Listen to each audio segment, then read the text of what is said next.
छोटी छोटी खुशियां ही तो जीवन का सहारा बनती है। इच्छाओं का क्या है, वो तो पल पल बदलती रहती है। नमस्कार, मैं हूं कमल श्रीमाली। आप सभी का बहुत बहुत स्वागत आपके अपने चैनल में और सूर्य के कर्क राशि में प्रवेश के इस विशेष एपिसोड में। यह एपिसोड आपकी राशि पर आधारित है। श्रीमद् भगवद गीता में सूर्य को सूर्य नारायण के नाम से संबोधित किया गया है और वेदों में सूर्य को ही संपूर्ण जीव जगत की आत्मा माना गया है। ज्योतिष में सूर्य को नवग्रहों का राजा और जगत का पिता कहा गया है। सूर्य के बिना पृथ्वी पर मानव जीवन का अस्तित्व संभव नहीं है। सूर्य की शक्ति से ही समस्त ग्रह चलायमान है और यदि किसी व्यक्ति की कुंडली में सूर्य की स्थिति बहुत मजबूत है, अच्छी है, पॉजिटिव है, तो जीवन में हर कार्य में सफलता मिलती है, वैभवशाली जीवन व्यतीत करता है।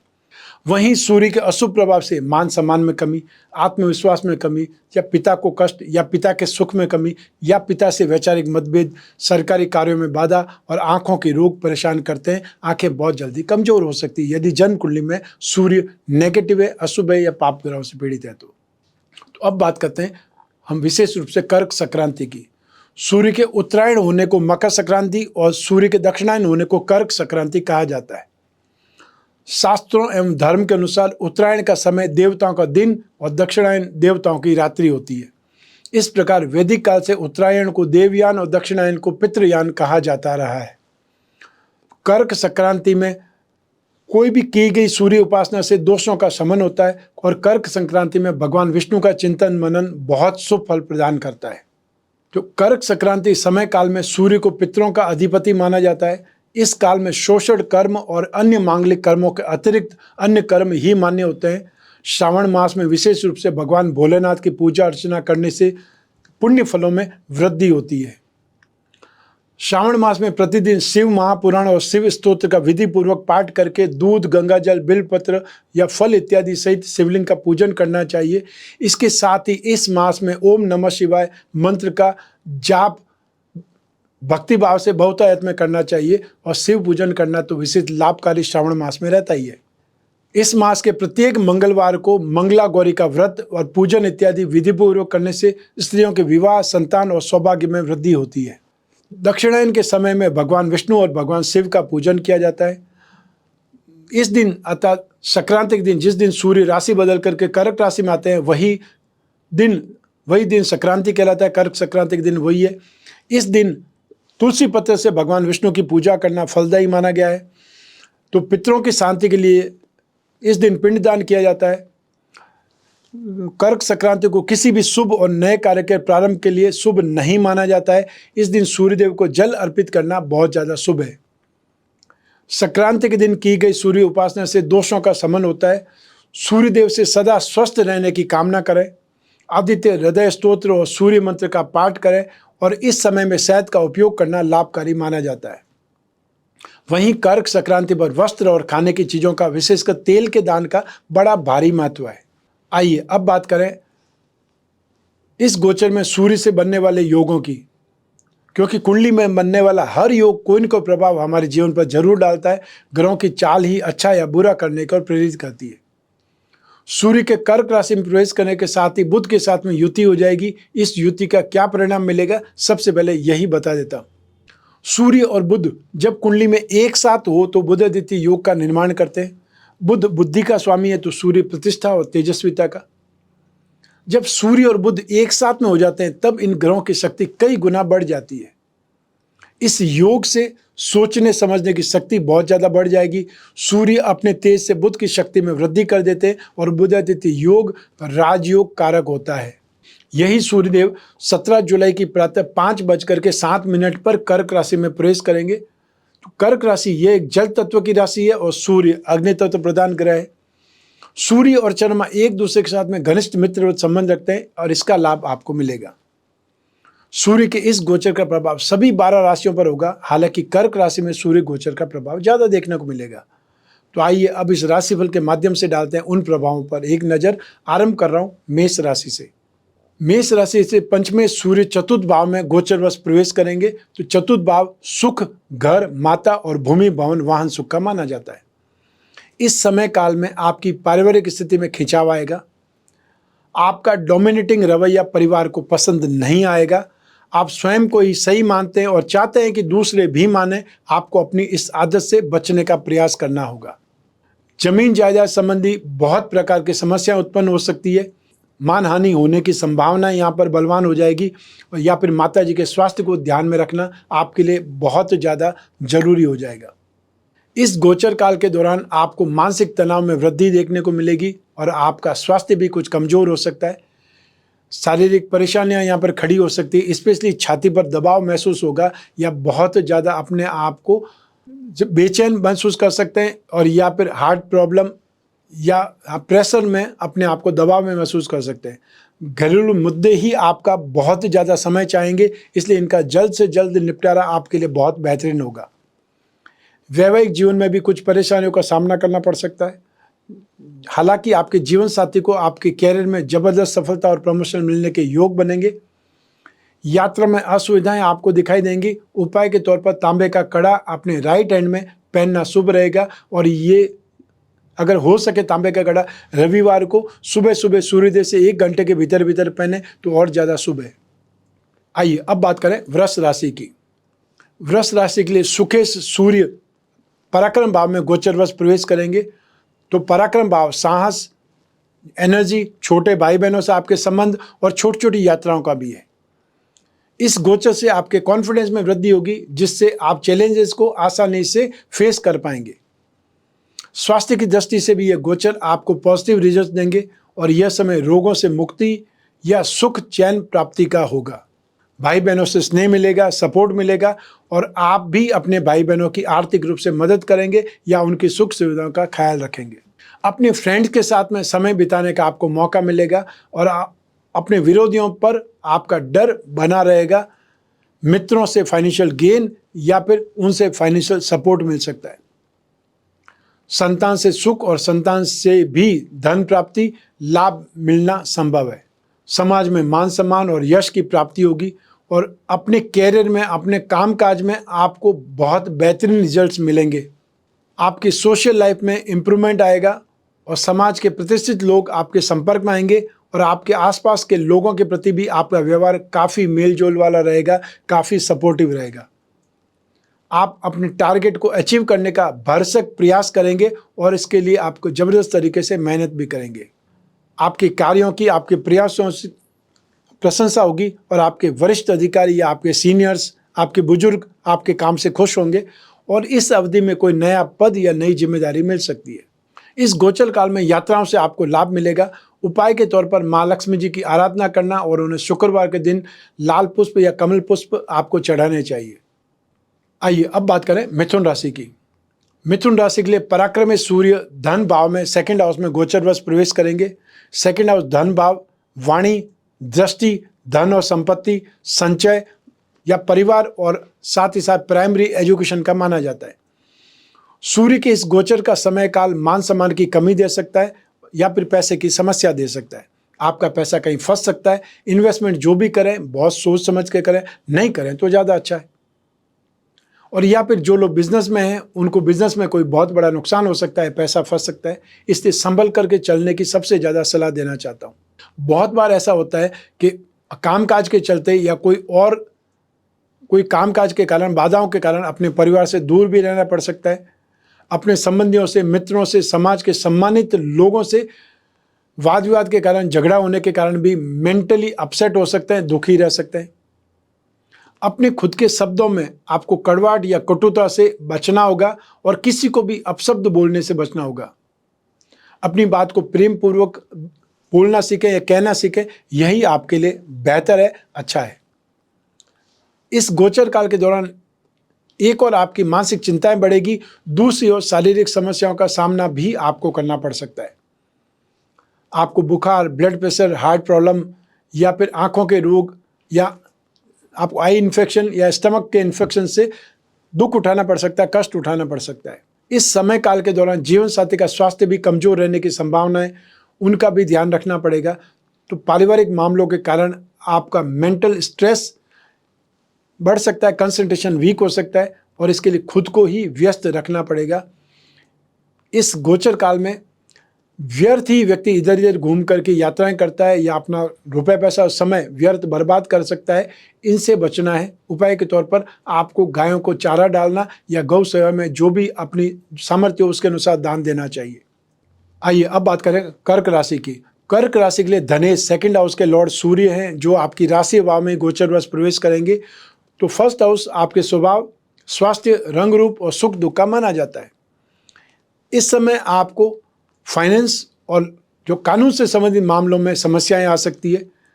साथ ही यदि आप कोई कानून विरोधी काम करते हैं या इलीगल टर्म्स में उलझे हैं तो आपको मान आने की संभावनाएं बहुत प्रबल है। यदि आप नौकरी पेशा व्यक्ति हैं तो या तो कामकाज की या फिर आपकी पोस्ट की लॉस हो सकता है, नौकरी पर कोई बात बन सकती है, सरकारी विरोध का सामना करना पड़ेगा। ऐसे ही गोचर में फ्रेंड का व्यवहार भी शत्रुतापूर्ण हो जाता है। स्वास्थ्य से संबंधित तकलीफें परेशान करेगी, तो आपको हो सकता है तेज बुखार, पेट की खराबी या आई इन्फेक्शन, मानसिक तनाव या आप अनिर्णय की स्थिति जैसी कुछ समस्याएं आपके सामने आ सकती है। उससे सावधान रहना पड़ेगा। आपको कामकाज के सिलसिले में दूर रहना पड़ सकता है अपने परिवार से। वहीं आपकी ईगो की भावना आपकी लाइफस्टाइल को प्रभावित कर सकती है और इसका सबसे ज़्यादा असर आपकी मैरिड लाइफ पर पड़ सकता है। इस समय काल में इस गोचर में एक्सपेंसेस बहुत ज़्यादा होंगे। जो लोग विदेश में रह रहे हैं या विदेशी कंपनियों में काम करने वाले लोग अधिक लाभ कमाने की संभावना है या उनको यहाँ पर गेन ज़्यादा हो सकता है। विदेश का भ्रमण होना संभव है। उपाय के तौर पर पूरी श्रद्धा से भगवान शिव की आराधना करनी चाहिए और यूँ भी ये समय काल शिव की आराधना का ही है, इसलिए मैक्सिमम आपको लाभ हो सकता है यदि आप ये आराधना करें। आइए अब बात करें सिंह राशि की। आपकी सिंह राशि का स्वामी सूर्य का द्वादश भाव में गोचरवश प्रवेश होगा। द्वादश भाव एक्सपेंसेस का, नाश का, विदेश यात्राओं का, अपमान अपयश का माना जाता है। इस गोचर काल के दौरान आपके हेल्थ पर नेगेटिव इम्पैक्ट पड़ सकता है, इसके लिए आपको बहुत ज़्यादा सावधान रहना पड़ेगा। लापरवाही खतरनाक हो सकती है। आपके कामकाज में बहुत अधिक व्यस्तता भी अपने परिवार से दूरी का कारण बन सकती है। इस गोचर काल के दौरान कोई भी ऐसा काम नहीं करें जिसका परिणाम आपके मान सम्मान की हानि के रूप में अर्थात बदनामी के रूप में आपको मिले। आपको अपने विरोधियों से भी सावधान रहना चाहिए और अपने आप को उन मित्रों से भी सावधान रखना पड़ेगा जो आपसे उधार की मांग कर रहे हैं, क्योंकि आपका पैसा वापस नहीं आने वाला है। अपने पैसे को सुरक्षित करना पड़ेगा, अन्यथा आप समस्या में फंस सकते हैं। और यदि अपने फ्रेंड सर्कल के साथ में कोई मनमुटाव हो तो उसे आपको इमीडिएट दूर कर लेना, अपनी बात को क्लियर कर लेना ज़्यादा सही रहेगा। बातचीत को ज़्यादा उलझाएं नहीं या जो भी नेगेटिविटी है उसको बढ़ाना नहीं है। इस समय काल में इस गोचर में आपके खर्चों में, एक्सपेंसेज में वृद्धि हो जाएगी, जिस पर आपको बैलेंस रखना पड़ेगा, नहीं तो बहुत बड़ी प्रॉब्लम में फंस सकते हैं। मल्टीनेशनल कंपनी में काम करने वाले लोगों को कुछ न कुछ अनएक्सपेक्टेड गेन मिल सकता है। इस गोचर का सबसे शुभ प्रभाव आपको जो लोग एब्रॉड जाना चाहते हैं उनको मौका मिल सकता है और यदि आप इस सिलसिले में पहले से ही एफर्ट कर रहे हैं तो आपको सफलता निश्चित रूप से मिलने वाली है। यात्रा के दौरान आपको सावधानी बहुत ज़्यादा रखनी पड़ेगी, ये ध्यान रखिएगा।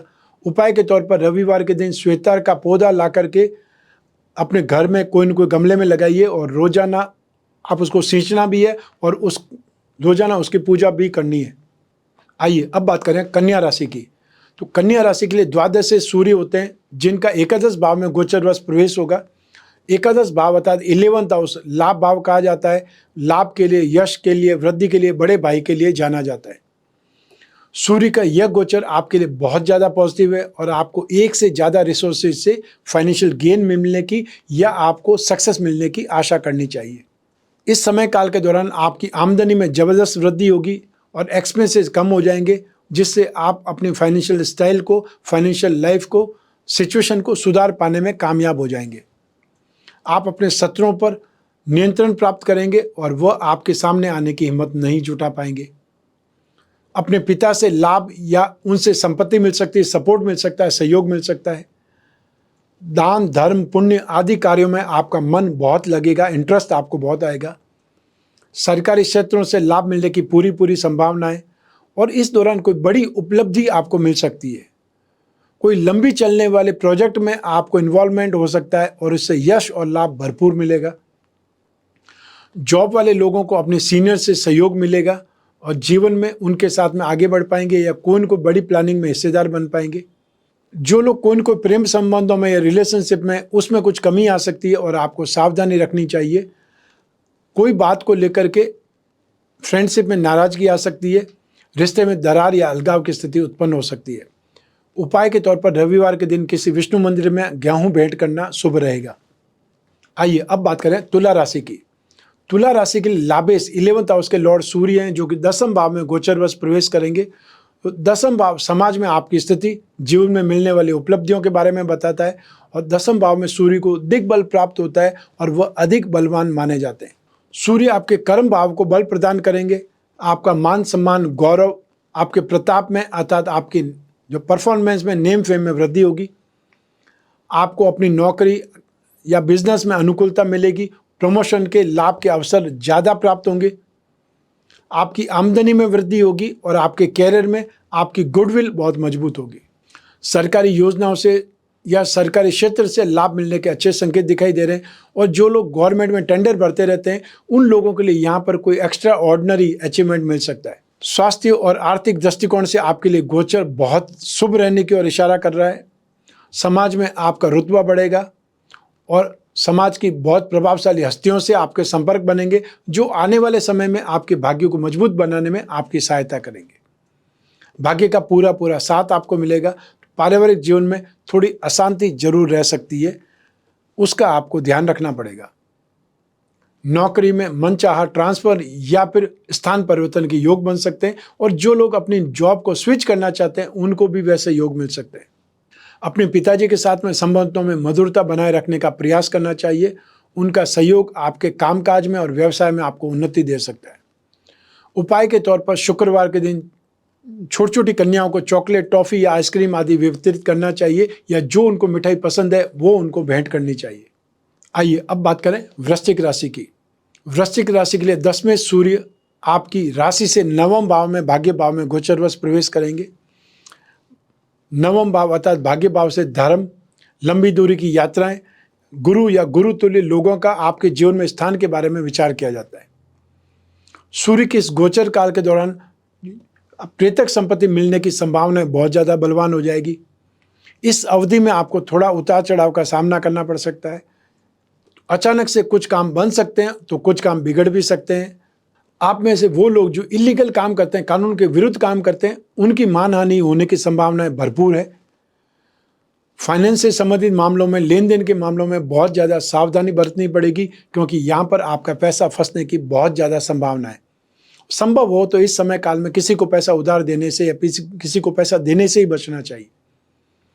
अपने स्वास्थ्य का भी बहुत ज़्यादा ध्यान रखें। आपके पिताजी के स्वास्थ्य पर इस समय काल में बुरा असर पड़ेगा और उन्हें दिल से संबंधित समस्याएं होने की संभावना है। आप अगर हो सके तो उनका चेकअप कराएं और यदि ऑलरेडी ऐसी प्रॉब्लम है तो बहुत ज़्यादा सेफ रहें। इस समय काल में ऐसा मुमकिन है किसी खास मुद्दे पर आपका अपने सीनियर से, अपने फ्रेंड सर्कल से या अपने बड़े भाइयों से वैचारिक मतभेद हो सकता है। उनसे अपमान का भय बना रहेगा। अपने कामकाज में सफलता पाने के लिए आपको एड़ी से चोटी तक का जोर लगाना पड़ेगा और बहुत ज़्यादा मेहनत करनी पड़ेगी। आपको अचानक से किसी यात्रा पर जाना पड़ सकता है।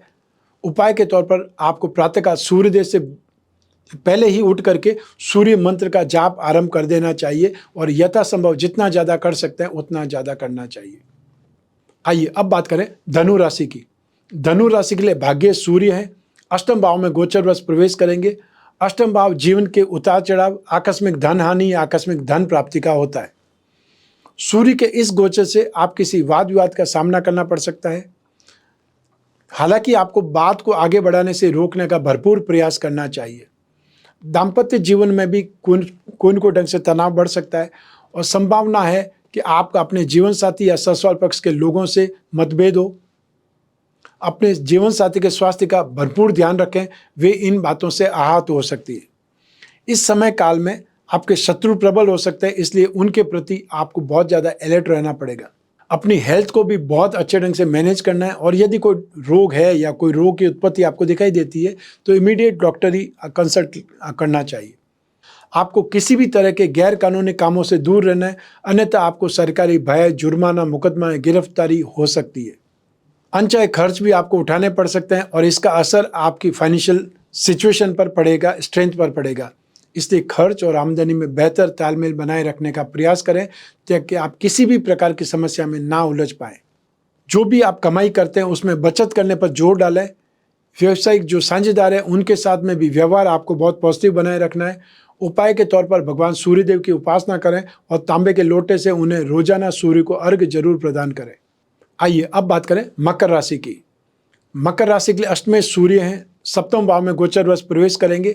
सप्तम भाव काम वासना का, दाम्पत्य सुख का, ये प्रेम प्रसंगों का, शत्रुओं पर विजय और साझेदारियों का माना जाता है। इस गोचर में दाम्पत्य जीवन में तनाव बढ़ने की संभावना बहुत ज़्यादा प्रबल है और आपके अपने जीवन साथी से मतभेद उभर सकते हैं। आपके रिश्ते में तनाव की वजह होगी अहम की लड़ाई, जिसको नियंत्रण में रखने के लिए आप दोनों को ही एफर्ट करने पड़ेंगे।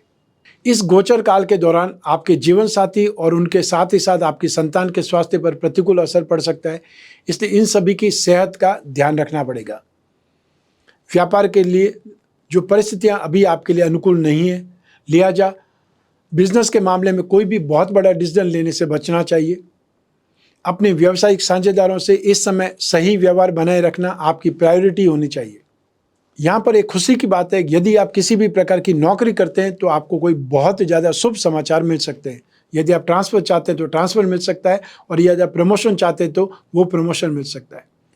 इस समय काल में, इस गोचर में, यदि आप किसी यात्रा पर जा रहे हैं तो आपको सेफ रहना पड़ेगा, स्पेशली अपने हेल्थ के प्रति, क्योंकि आपको पेट दर्द, अपच या मेंटली हैरेसमेंट से समस्याएं यात्रा में घेर सकती है। यह यात्रा ही आपकी असुविधा में हो सकती है। उपाय के तौर पर शनिवार के दिन जरूरतमंद मरीजों को दवा भेंट करें या दवा वितरित करें। आइए अब बात करें कुंभ राशि की। कुंभ राशि के लिए सप्तम सूर्य रोग भाव में गोचरवश प्रवेश करेंगे। रोग भाव अर्थात छठा भाव रोग, शत्रु या कोर्ट कचहरी, विवाद, अभाव, कर्ज या जीवन में आने वाली रुकावटों के रूप में देखा जाता है। इस भाव में सूर्य का आना आपके लिए कई परेशानियों से मुक्ति दिलाने वाला साबित होगा। जो लोग कोर्ट कचहरी के मामलों से जुड़े हैं या उलझे हैं, उसमें सफलता मिल सकती है या आपको जो राहत चाहिए वो राहत मिल सकती है। नौकरी या कामकाज में आपका प्रभाव बढ़ेगा। आपकी विरोधी आपके सामने अपने आप को कमज़ोर महसूस करेंगे या आपके सामने आने की हिम्मत नहीं कर पाएंगे। जो लोग कोई कॉम्पिटिटिव एग्ज़ाम की तैयारी कर रहे हैं या कोई एग्ज़ाम देने वाले हैं, एंट्रेंस टेस्ट देने वाले हैं, उसमें सफलता मिलने के लिए बहुत अधिक आसार है। जॉब वाले लोगों के जो अधिकारी हैं, सीनियर्स, आपके काम से प्रसन्न रहेंगे और आपका सहयोग भी करेंगे। सरकारी क्षेत्र से या सरकारी किसी योजना से आपको लाभ मिलेगा। इस गोचर काल के दौरान आपके साहस और बल में वृद्धि होगी, आपके स्वास्थ्य में लाभ मिलेगा और आप काफ़ी अपने आप को एनर्जेटिक महसूस करेंगे, चुस्त दुरुस्त महसूस करेंगे। आपकी पर्सनल लाइफ में भी प्रसन्नता बनी रहेगी, संतुष्टि बनी रहेगी। संतान की या संतान के कामकाज में प्रगति होगी। हाँ, इस गोचर काल के दौरान आपके एक्सपेंसेस जरूर बढ़ सकते हैं। उपाय के तौर पर हनुमान जी की आराधना करना शुभ रहेगा। आइए अब बात करें मीन राशि की। मीन राशि के लिए रोगे 6th हाउस के लॉर्ड सूर्य हैं, जिनकी पंचम भाव में गोचरवश प्रवेश होगी। पंचम भाव संतान, विद्या, बुद्धि या जो आपकी एजुकेशन, किताबी नॉलेज है, जिगर और आमाशय का है। सूर्य का गोचर पंचम भाव में होने के कारण आपको परेशानियों का सामना करना पड़ सकता है, जिसमें मुख्य रूप से आप कोई न कोई दुविधा, भ्रम की स्थिति या कोई जो अनिर्णय की स्थिति में अपने आप को फंसा हुआ महसूस करेंगे। आपके डिसीजन पावर में कुछ कमी दिखाई देगी। संतान को कैरियर में शानदार सफलता मिलने के योग बनेंगे, लेकिन आपका और आपके संतान का स्वास्थ्य आपको चिंतित कर सकता है। इसलिए आप गंभीरतापूर्वक स्वास्थ्य की देखभाल करें, संतान के स्वास्थ्य को ज़्यादा इंपॉर्टेंस दें। यदि आप जॉब करते हैं तो आपके ऑफिस में स्थितियां बिगड़ सकती है और आपका अपने साथ में काम करने वाले लोगों से विवाद कोई खड़ा हो सकता है या उनके साथ में एडजस्टमेंट बिगड़ सकता है। एक छोटा सा प्रिंसिपल है कि घोड़े के आगे और अफसर के पीछे वाले सिद्धांत पर हमेशा कायम रहें, तभी आप कुछ अच्छे की उम्मीद लगा सकते हैं। समाज के कुछ बड़े लोगों से आपका विवाद हो सकता है, इसलिए शांत रहें, सावधान रहें और कोई भी पर्सन को सलाह देने से बचें। इस गोचर का कुछ पॉजिटिव परिणाम आपके जीवन साथी को भी प्राप्त होगा। उन्हें आंशिक रूप से फाइनेंशियल गेन होगा। उनके माध्यम से आपको भी फाइनेंशियल गेन होने की संभावनाएं बनेगी। इस समय काल के दौरान, इस गोचर काल में की गई यात्राएं आपके लिए अधिक फायदेमंद होगी। इस गोचर काल में आपके द्वारा की गई यात्राएं बहुत ज़्यादा पॉजिटिव नहीं होगी, इसलिए यात्राओं के दौरान ध्यान रखें और कुछ फालतू यात्राओं को यदि हो सके तो टाल दें। उपाय के तौर पर रविवार के दिन गुड़ या गेहूं का दान करें, बहुत ज़्यादा शुभ फल मिलेंगे। तो आइए अब बात करें सूर्य दोष निवारण के अन्य उपायों के बारे में। हालांकि मैंने हर राशि के लिए उपाय अलग से बतलाया है, फिर भी आप में से जो लोग हर रविवार को प्रातः सूर्य की होरा में अर्थात सूर्योदय से 1 घंटे के अंदर अंदर गेहूं, गुड़, घी, तांबा, लाल कपड़ा, मसूर की दाल दान कर सकते हैं, और यही दान यदि सूर्य के नक्षत्रों में जैसे कृतिका नक्षत्र, उत्तरा फाल्गुनी नक्षत्र या उत्तरा आषाढ़ में करें तो और भी ज़्यादा शुभ फल मिलेंगे। इस उपाय के अंतर्गत सभी वस्तुओं का या कोई भी 1-2 वस्तुओं का भी दान किया जा सकता है, जो अपनी सामर्थ्य हो। सूर्य की कमजोरी से अपयश मिलता है, हृदय रोग और हड्डियों की समस्या हो सकती है, तो रविवार को इन वस्तुओं का दान जरूर करना चाहिए। स्नान से सूर्य दोष का निवारण कैसे कर सकते हैं? जब गोचर में सूर्य अनिष्टकारक हो तो व्यक्ति को स्नान करते समय जल में खसखस, लाल पुष्प या केसर डाल करके स्नान करना शुभ रहेगा। खसखस, लाल पुष्प या केसर ये सभी वस्तुएं सूर्य की कारक वस्तुएं हैं, और सूर्य के उपाय करने पर अन्य अरिष्टों से बचने के साथ साथ आप में रोगों से लड़ने की शक्ति का विकास होता है, अर्थात इम्यून सिस्टम को मजबूत बना सकते हैं। नित्य सूर्य को अर्घ दें, भगवान विष्णु या भगवान श्री राम की पूजा उपासना करें। सूर्य के प्रतिकूल प्रभावों से रक्षा के लिए 12 आदित्य कवच धारण करें। सूर्य ग्रह की शांति के लिए सूर्य के एकाक्षरी मंत्र ओम घृणी सूर्य नमः इस मंत्र का जाप करें, या सूर्य का बीज मंत्र है ओम राम रीम रोम सह सूर्य नमः इस मंत्र का जाप करें जब भी आपको समय मिले। और जो गायत्री उपासक हैं वो सूर्य का गायत्री मंत्र का जाप करें, ओम आदित्याय विद्महे दिवाकराय धीमहि तन्नो सूर्यः प्रचोदयात्।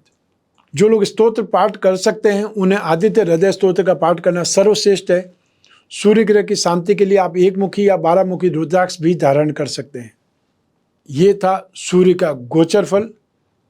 आपकी जन्म कुंडली में से एक ग्रह चंद्रमा को आधार बना करके मैंने यह राशिफल आपको बतलाया है। आप चाहें तो अपनी जन्म कुंडली के संदर्भ में इस राशिफल को और सटीकता से जान सकते हैं, क्योंकि जन्म कुंडली आपकी अपनी डिटेल से बनती है।